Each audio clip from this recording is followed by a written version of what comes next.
মসুর ডাল আমি ধুয়ে সিদ্ধ করে নিয়েছি হলদি লবণ দিয়ে। এখন কুমড়া পাতা দিয়ে দেব। কুমড়ার পাতা ডান্ডি আমি কেটে নিয়েছি, এখন ধুয়ে নিব। ভালো করে ধুয়ে নিয়েছি। কুমড়া পাতা দিয়ে দেব, অল্প হলদি দিয়ে দেব।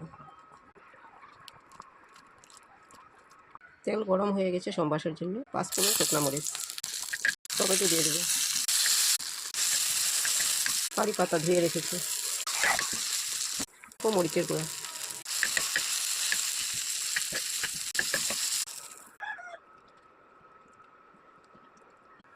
কুমড়ার পাতা দিয়ে মসুর ডালটা আমার হয়ে গেছে। Thank you. এখন নামিয়ে নেব। রেসিপি ভালো লাগলে লাইক শেয়ার করবেন। Thank you.